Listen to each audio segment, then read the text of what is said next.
just to review on the regular show, here's the question we had at the end. To be totally just, you believe that Dick Cheney, George Bush, and the whole administration should be prosecuted for their act? Governor Jesse Ventura is with it. But if that is the case, then we should prosecute. We should have prosecuted Harry Truman. Should have prosecuted Abraham Lincoln. Should have prosecuted Franklin Delano Roosevelt. Are you for that?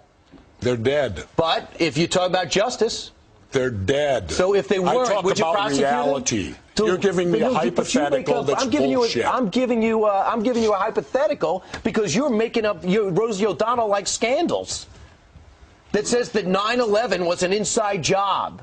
Well, why are you not allowed to ask anything about it? No, why, you're when concluding. you approach the government, I approach the government. I read everything possible. I watched all the hearings. You're right. I haven't read. You looked at my reading list.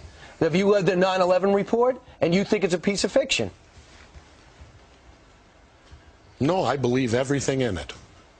I believe my government's never lied to me, have they? Let's see, where should we start? The Gulf of Tonkin incident?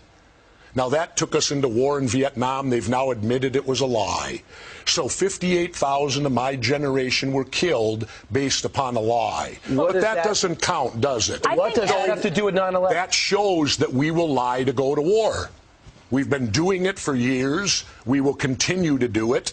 The Gulf of Tonkin incident, did you believe that? Well, you probably weren't alive then. I apologize for not being alive then. Well, it won't happen again. Well, I was alive. Okay. But and I remember our president sitting on TV telling us our boys are floating in the water. And because of that, you'll never believe anything. False. And because of that, you'll never believe anything. But they lie all the time. Have you been in government?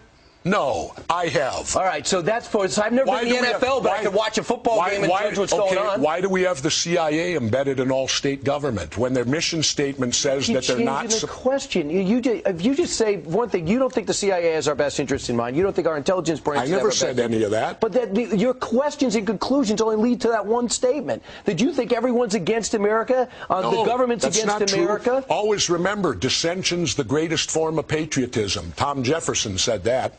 Tom, you were alive then? No. You're going to insult me. I got to go to radio. Yeah. All right, Jesse. Take care. He's leaving. Jesse, I do have to say that I think Brian probably has read every word from the whole 9/11 situation. He's passionate about it, as you can see. Well, I am too. But and I agree with you that there's been covert activity over time, no doubt, where the government has not told its people every single thing that's gone on. I don't think anyone they rarely would be surprised.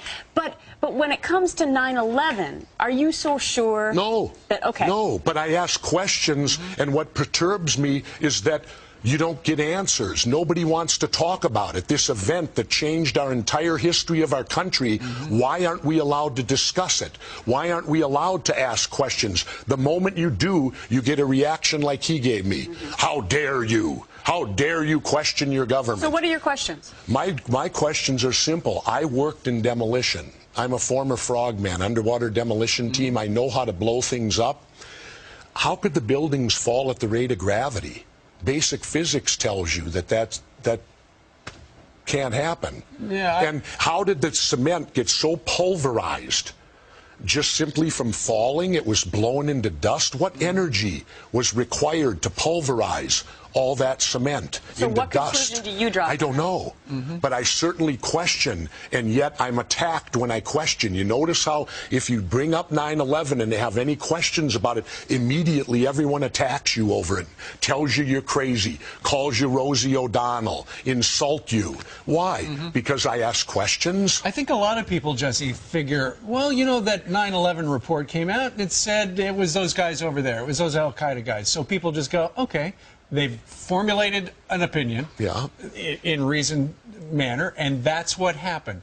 Now, they can't know for sure that all of that happened per se, but, you know, you do ask a lot of questions, and that's what your book is about. Don't Start the Revolution Without Me is about. It's about asking questions. And I thought in our country that was good. In this country, I thought before 9/11 it was good to ask questions. It was challenge authority. Challenge authority. But now apparently we've changed to where you're not allowed to challenge authority. You have to accept what the government tells you, keep your mouth shut, and stay in line.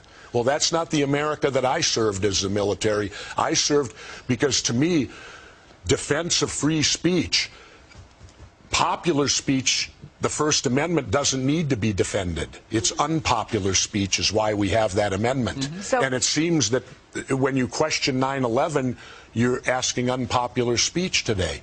So you would also like to question the Obama administration. It wouldn't just be the former Bush administration. Oh, I'd like to question everybody on it, because to me it doesn't, what happened that day, there are so many unanswered questions, and even the relatives, you saw the protests at the 9/11, and since when do you bring in witnesses that don't have to testify in open, where they're brought into closed door rooms and allowed to testify together? Let me get your pulse on what's been happening recently. Because since we chatted at the Republican convention in St. Paul, the economy's gone to hell. And the government now basically runs the car industry and the banking industry. And I'm really interested in your interpretation of that. It's difficult. Are they doing the right thing? I don't know. I don't think anyone really knows. I think it's a roll of the dice. You hope they are. You hope they are. And you hope that the decision-making people are doing the right thing. Can I unequivocally tell you they are? No, I can't. But you don't like government get involved. So no, I'm very much small government. I believe government is far too expansive. When I was governor once, I brought my whole staff together, and I asked them, I said, during lunch, I said, when we come back, I want you to tell me one thing in your life that's not government-controlled. And they couldn't. One guy brought up sleeping, and I said, no, not true. Remember, you got that tag on your mattress that says you by penalty of law if you rip it off? Well, it'd be harder for them to come up with an answer exactly now. if you get arrested for ripping that thing off the mattress. I got a feeling sure. I got a feeling someplace in your history you've ripped some tags off of mattresses and pillows. Maybe, but the point is, our government is so much in our lives today. I mean, even the air you breathe. No, you're absolutely right, and you've got to. And I love the fact that in this country, and this show in particular, we ask questions all the time that are contrary to what the government tells us. But one of the reasons I enjoy living in Mexico, I'm treated like an adult down there. Oh, wait a minute. Okay. You're from Mexico. How are you feeling? You don't Great. have the flu. You didn't bring me the flu. No, and let me state this unequivocally. I feel the Mexican government has done everything feasibly possible. They shut down the schools for a week. They canceled all their soccer games, which to them that would be like us canceling baseball for a week. World Series. When I left, you had to fill out a questionnaire, and they actually did a thing where they touched your skin and they took your temperature. And if your temperature was too high, you didn't get on the plane. That's great. So, you know, I think that they've done everything they feasibly can do. People need to understand, when there's an outbreak of 1,500 in Mexico City, you got to remember, Mexico City's twice the size of New York. Absolutely. You're talking about 15 to 20 million people there, and 1,500 is small in comparison to the amount of people that live there. Is it a dangerous situation? Yes. I would counter this. How about all these numbskulls out there that don't believe in evolution?